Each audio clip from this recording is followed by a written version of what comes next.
Свекровь заявила в этот раз, что ее сын живет с Дашей из жалости. Даже не из чувства долга, язвительно добавила она, а из жалости. Почему же она со мной так грубо разговаривает? Радостно подумала Дарья. Ах, да, потому что я сама ее спровоцировала. Когда при ней сказала ее сыну, в приказном тоне, чтобы он сходил в магазин, а заодно вынес мусор.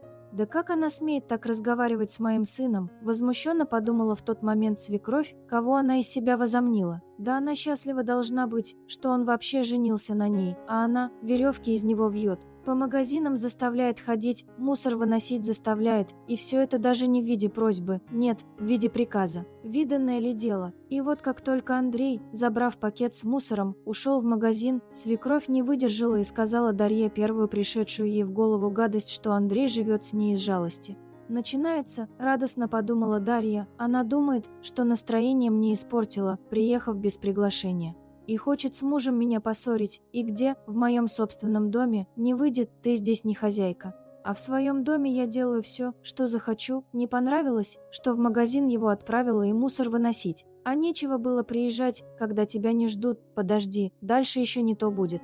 Вот он вернется, я покажу тебе, кто в этом доме главный, ну, а пока его нет, просто развлекусь».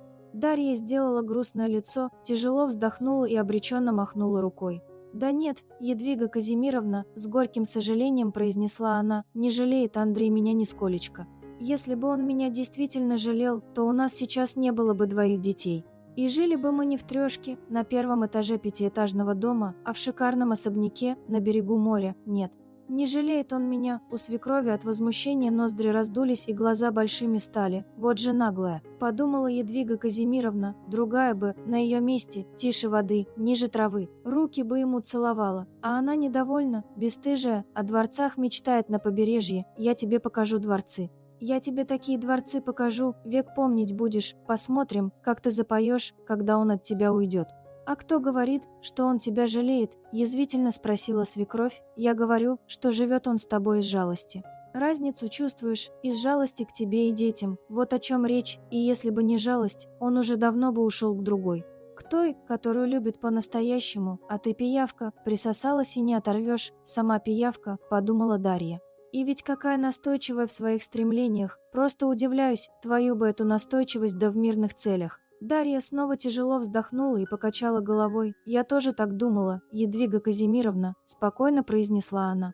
«Но за то время, что мы вместе, я поняла, что это не так, нет у Андрея ко мне ни капли жалости. Да как нет?» Возмутилась свекровь, когда он мне сам об этом говорит, каждый раз, когда приезжает ко мне. «Надо же», – подумала Дарья. Соврала и даже глазом не моргнула. Вот это выдержка, и все так уверенно и серьезно. Как будто и сама верит в то, что говорит. Вот что значит старая школа. Нет, определенно надо тебя замуж выдать, надо.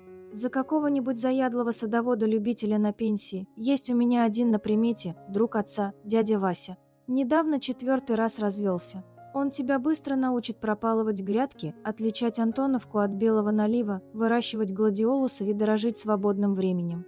Забудешь, как ходить по гостям без приглашения. Вы, Ядвига Казимировна, когда разговаривали с сыном, наверное, не так его поняли, тихо произнесла Дарья. «Что значит, не так поняла?» – возмутилась свекровь. «Как можно не так понять родного сына? Да очень просто. Не расслышали или услышали что-то не то, вот и подумали не весть что, с какой стати я должна была его не расслышать. Ну как же, вы ведь сами жаловались, что слышите неважно, когда я жаловалась, час назад и жаловались. Когда вдруг ни с того ни с сего приехали к нам». В действительности, все так и было, и свекровь на самом деле жаловалась, что слышит неважно. «Ядвига Казимировна?» – удивилась тогда Дарья, впуская ее в квартиру. «А почему вы приехали? Как почему?» – невозмутимо ответила свекровь. «В гости приехала, к сыну и внукам. Не имею права, что ли? Так мы ведь предупреждали вас, что в эти выходные у нас запланированы важные дела, а вас мы ждали в следующие выходные. Поэтому и внуков сейчас здесь нет, мы отправили их на дачу, к моим родителям, и сказали вам об этом 3 дня назад». «Наверное, я не расслышала», – уверенно ответила тогда свекровь и тут же пожаловалась на слух. Последнее время что-то неважно слышать стало, и вот теперь Дарья напомнила об этом свекрови. После этого напоминания Ядвига Казимировна от возмущения чуть не задохнулась. «Я не то имела в виду». Придя в себя, заявила она, «Я в том смысле, что не помню, что ты мне такое говорила». Последнее время у меня что-то с памятью. Вот, спокойно продолжала Дарья, полируя при этом пилкой ногти, не помните. А значит, что у вас не только со слухом, но еще и с памятью проблема. Из чего я делаю вывод, что, разговаривая с сыном, вы или не расслышали что-нибудь, или что-нибудь забыли, получила. Радостно подумала Дарья, то ли еще будет. Вот подожди, Андрей из магазина вернется, но свекровь не сдавалась. «А хочешь честно?» – спросила она. «Очень хочу, Ядвига Казимировна», – ответила Дарья. «Не хотела говорить, но сегодня ты меня довела. Слушаю вас, Ядвига Казимировна, внимательно. Я ведь знаю, что сегодня не надо было приезжать, и поэтому специально приехала с утра пораньше. А знаешь для чего? Ума не приложу, а назло тебе, чтобы тебе настроение испортить, и буду сидеть здесь у вас весь день. Чтобы доказать тебе, что никакая ты здесь не хозяйка», сказав это, Ядвига Казимировна нагло усмехнулась. «Да сиди ты, Бога ради», – подумала Дарья, – «кто же против, если сможешь, только вряд ли у тебя это получится». В это время из магазина вернулся Андрей, Дарья и свекровь вышли из гостиной в прихожую, Дарья сделала сердитое лицо. «Все купил?» – как можно строже спросила она. «Все», – испуганно ответил Андрей. Говядина, капуста квашеная, сушеные белые грибы, соленые грузди, картошка, репа, много лука, морковка, сельдерей, петрушка, лавровый лист, чеснок, сливки, черный перец с горошком, топленое масло, сметана. Все, капусту где брал, на рынке, пробовал, для щей в самый раз. Смотри у меня, сердито произнесла Дарья. Чтобы не получилось, как в прошлый раз, тоже говорил, что пробовал, а в результате капуста оказалась салатной. Для щей не годилась, твоя правда, ошибочка в прошлый раз вышла, пробовал одну, а мне другую положили. Ну, ладно. Ошибочка, обедом займешься после, сейчас займись уборкой квартиры и стиркой. Твоя мама даже замечание сделала насчет порядка. Сказала, что у нас полы грязные, на мебели пыль, а занавески давно не стираны. Сынок, я не это. «Не надо, мама», – произнес Андрей, – «не заступайся за меня, Дарья права, занавески, пол и пыль – это моя вина. Сейчас я все исправлю. Дашенька, а можно я одновременно и стирать буду, и квартиру убирать? Не надо браться за все сразу, тебя ведь никто не гонит. Сначала уберешь квартиру, затем приготовишь обед.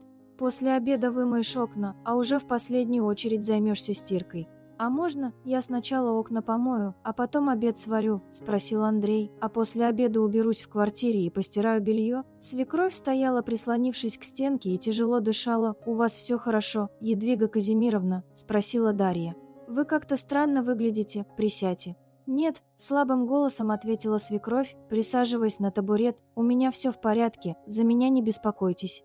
Дарья посмотрела на мужа. «Ты чего ждешь?» – спросила она. На часы смотрел. «Скоро обедать, а у тебя еще конь не валялся». «О чем задумался? Так это, любимая?» – неуверенно произнес Андрей. «Ты на мой вопрос не ответила. Можно? Я сначала». «Господи, я уже забыла, о чем он там спросил-то?» – подумала Дарья и посмотрела на свекровь. «Это еще тут, может, я того. Переборщила, надо с ней покуратнее. Все-таки она постарше меня, сколько ей, 47 уже, а я с ней, как с ровесницей, нехорошо. Даша, так нельзя, ведь ты тоже когда-нибудь станешь свекровью, подумай. Если бы с тобой вот так, ладно», снисходительно ответила Дарья, «делай, как хочешь. Только не говори потом, что я строгая жена. Да что ты, любимая, нет, конечно, какая же ты строгая. Вот у нас на работе у начальника жена, вот она, ну, ладно, я поняла, не подлизывайся, что делать, знаешь, знаю. Делай, спасибо, а я пойду вздремну пару часиков, разбудишь меня, когда обед будет готов». «Так обед будет готов только через 4 часа, не раньше, вот все у тебя не слава богу». «Ну, разбудишь через 4 часа, что с тобой поделать, если ты такой уродился?» Дарья посмотрела на свекровь. «Ядвига Казимировна, он у вас и в детстве такой же был?» – спросила она. Именно в этот момент свекровь поняла, что она больше не может видеть, как ее сын присмыкается перед женой. «Я, пожалуй, пойду», – произнесла она. «Уже уходите?» – грустно произнесла Дарья. «А как же обед? В другой раз». Дарья строго посмотрела на мужа. «Это все из-за тебя», – сказала она. «Довел маму?» «Прости, мама», – произнес Андрей. «Самое обидное, — думала свекровь, выходя из подъезда, — что невестка действительно права, я ушла из-за него. Я думала, что в этом доме мой сын хозяин, а оказалось, что здесь невестка хозяйка, а это я вынести никак не могу. Как только за свекровью закрылась дверь, Дарья посмотрела на мужа. «Кажется, — сказал он, — наш спектакль удался на славу». Месяц назад Дарья серьезно поговорила с мужем, рассказала, как свекровь над ней издевается, когда приезжает. «Я так больше не могу», – произнесла Дарья. «Она делает все, чтобы мы развелись. Когда тебя нет, придирается к каждой мелочи, ведет себя так, как будто не я, а она в моем доме хозяйка, обзывает меня. И не боится, что я тебе пожалуюсь, уверена, что ты мне не поверишь. Я знаю, как все исправить», – ответил Андрей. «Надо ей показать, что я в этом доме не хозяин. Предлагаю в следующий раз, когда мама приедет без предупреждения, разыграть перед ней спектакль под названием «Муж-подкаблучник, жена-хозяйка».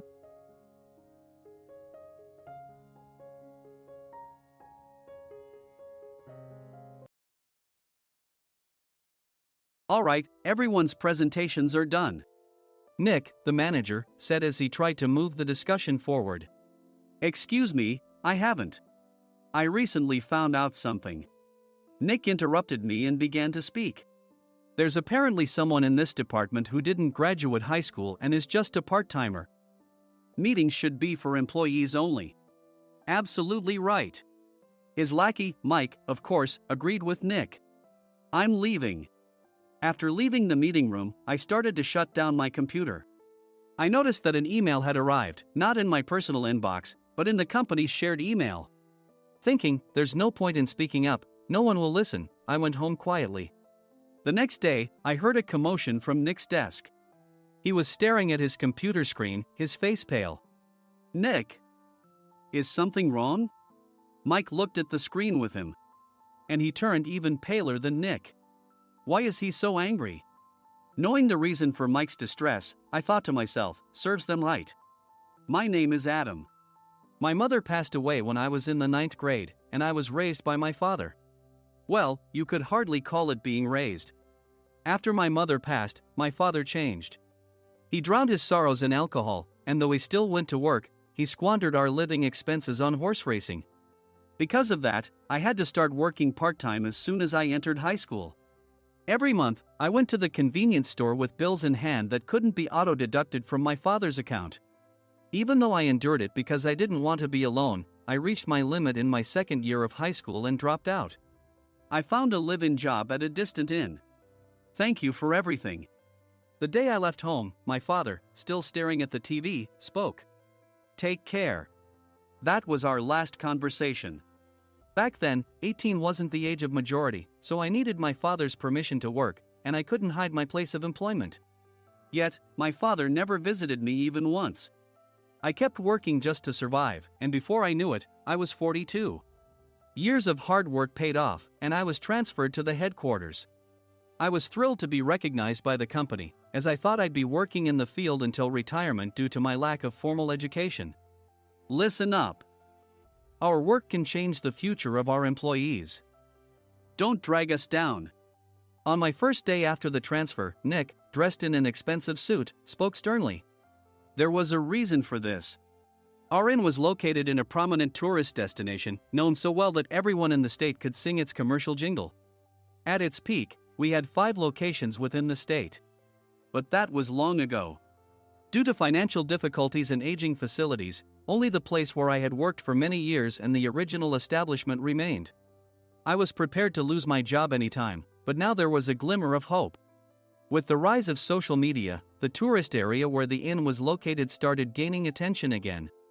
Depending on how hard the sales department, where I was transferred, worked, we could either thrive or be forced to give up this prime location to the new hotel chains continuously popping up.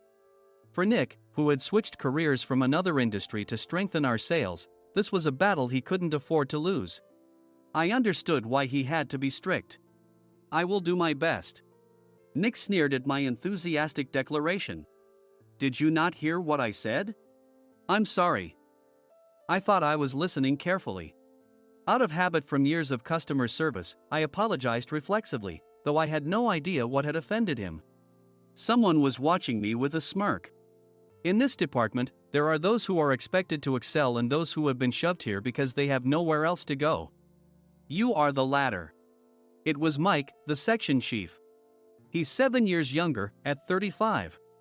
But he was called to headquarters much earlier than I was and had been moving around within the headquarters ever since. I'm not jealous, but I can't accept that he's my boss. Graduating from a prestigious university, he has an unusually high pride and caused many problems as a newbie, making things very difficult for me when I was the front desk leader. When I found out Mike was transferred to the sales department a month before me, I was disheartened. Mike is right.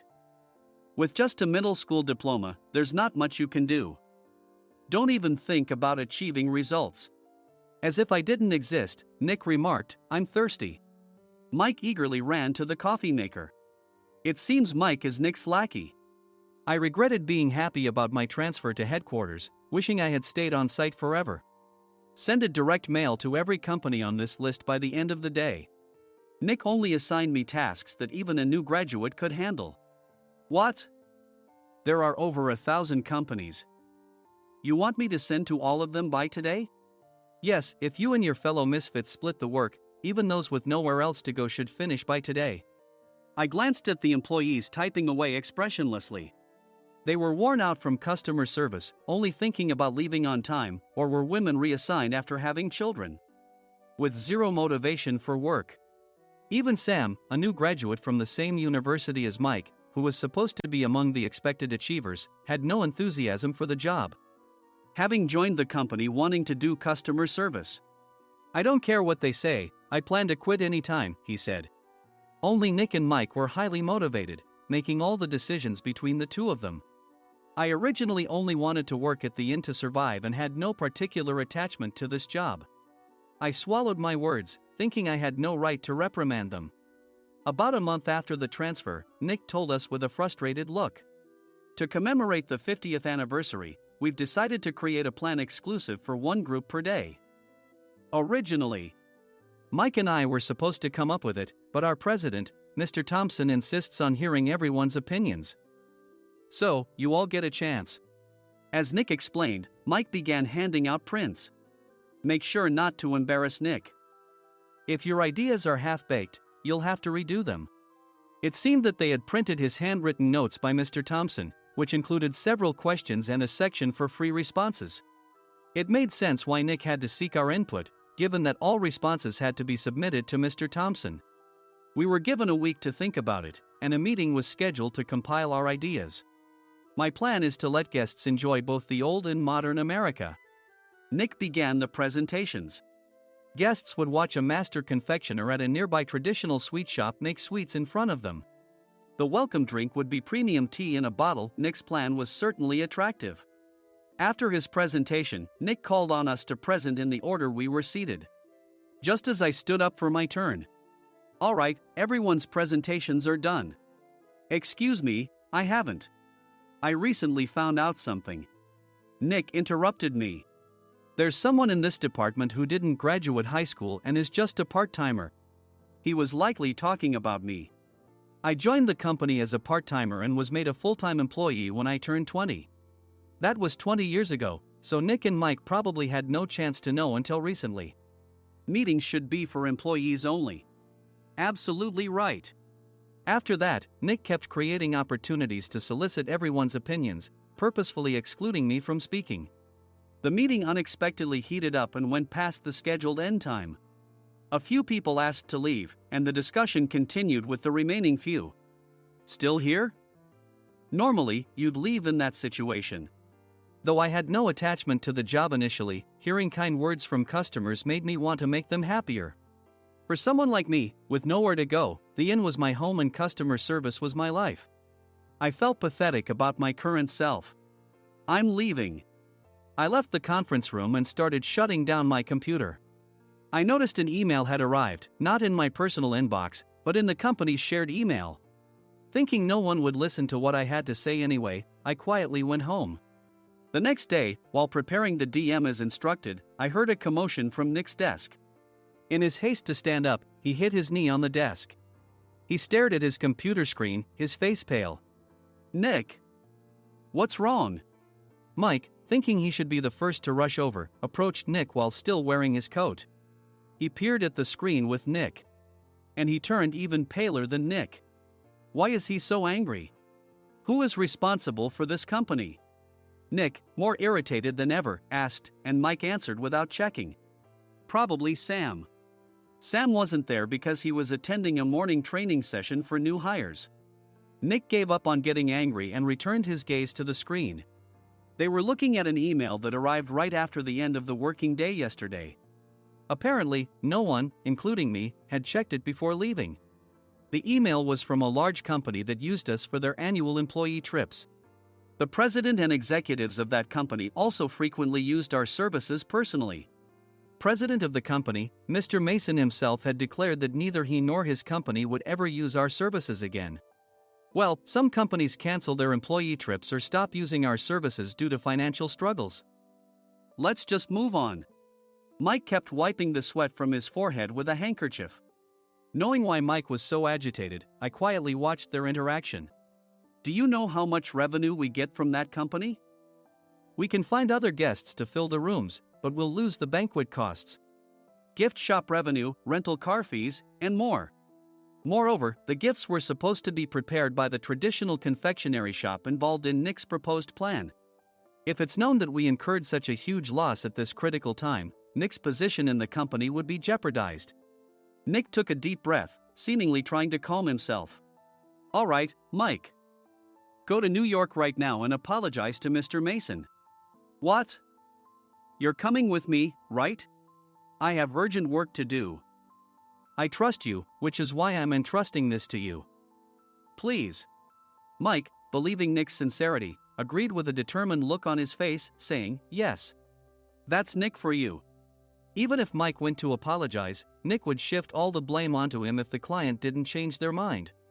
Well, it was Mike's fault to begin with, so it served him right.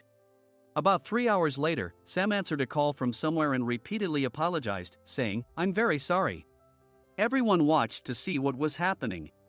After ending the call, he informed Nick with a weary tone. When Mike arrived at the client's company, he only made things worse, further infuriating Mr. Mason.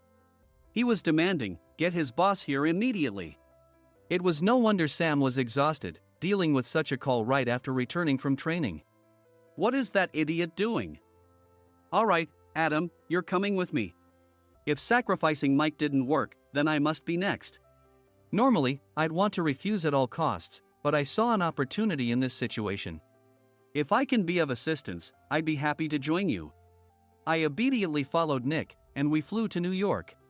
When we introduced ourselves at the reception, it became clear how serious the situation was, as the receptionist personally escorted us to the president's office.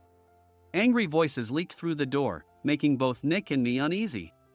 Excuse me. I'm Nick, the supervisor. I understand my subordinate has caused you trouble, and I deeply apologize. Nick, with his experience in the corporate world, knew enough to offer an apology before excuses. However, his customer service skills left much to be desired. I sighed as I saw Mike trembling like a small dog in the corner of the room. What kind of training are you giving your subordinates? Mr. Mason glared at Nick with a red face. The intensity of his gaze made even Nick take a step back. Regrettably, I joined this company only 2 years ago and was unaware of Mike's issues. I should have identified his shortcomings sooner. Indeed. I should have realized sooner. No sensible person would come to apologize and then give a lengthy presentation on the drawbacks of not using their inn. Nick froze, his mouth slightly open.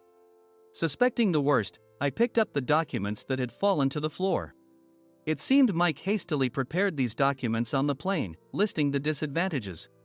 Disadvantage 1: if you change the venue for the company trip, employees might suspect it's for cost-cutting reasons, leading to a negative impression.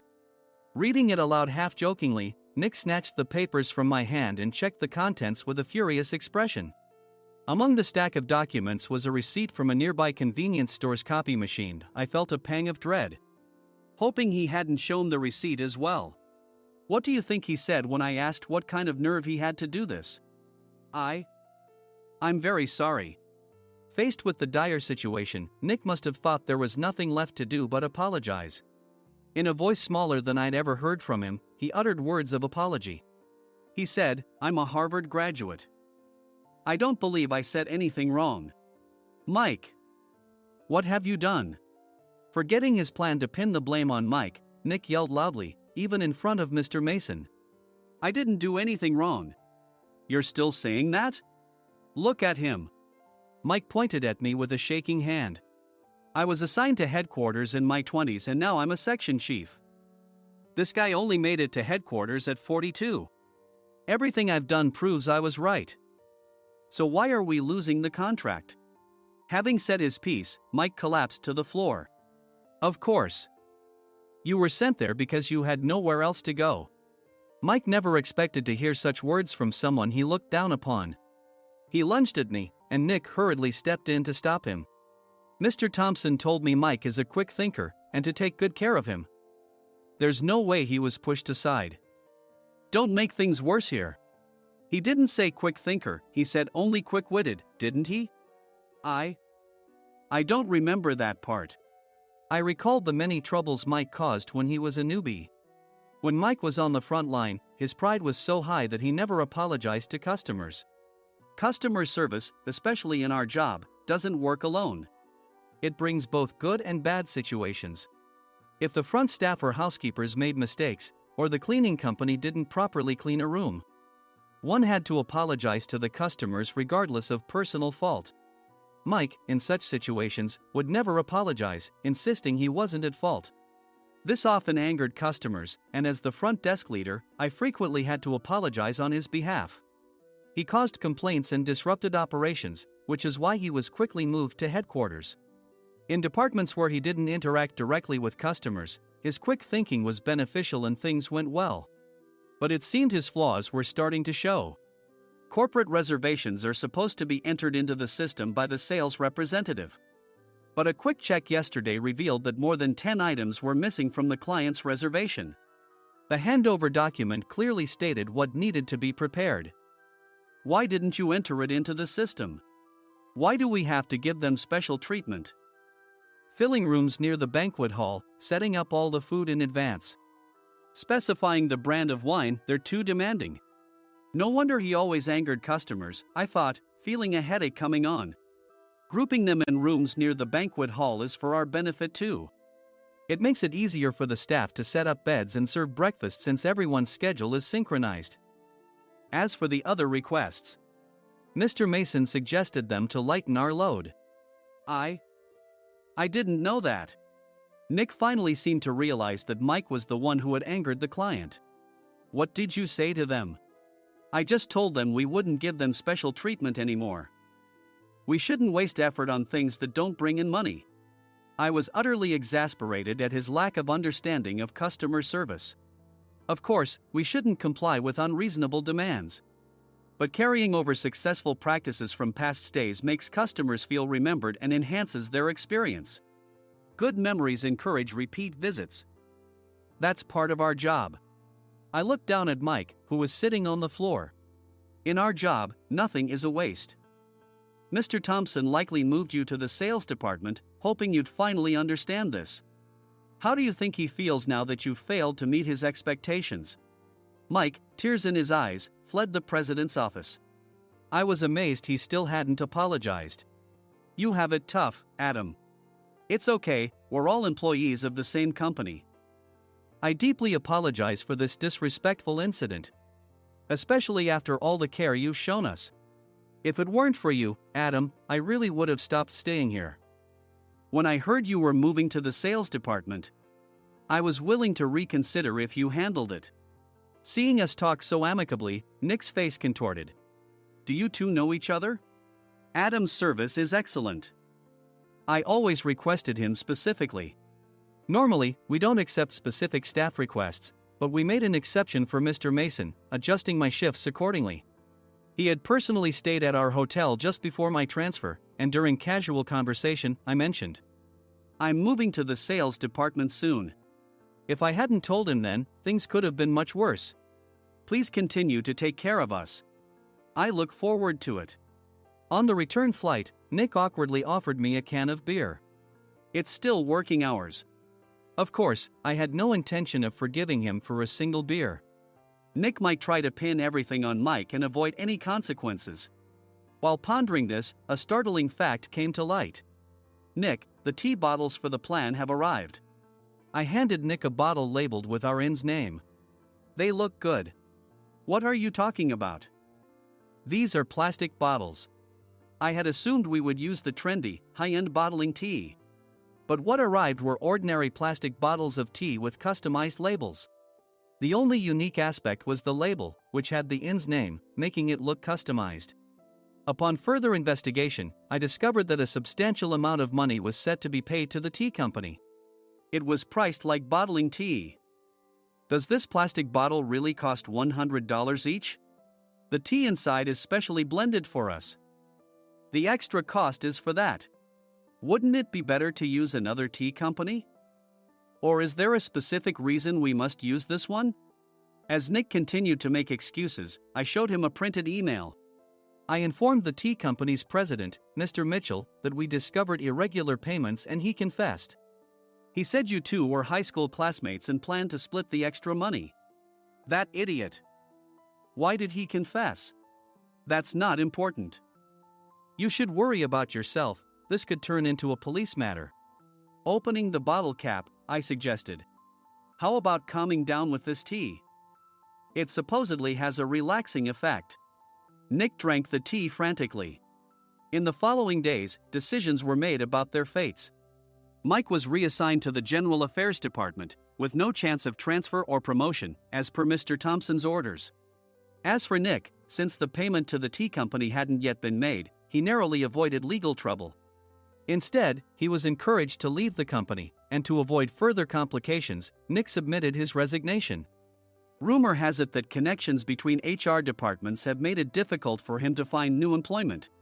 Even though it was good to have those two gone, something unexpected happened in the sales department.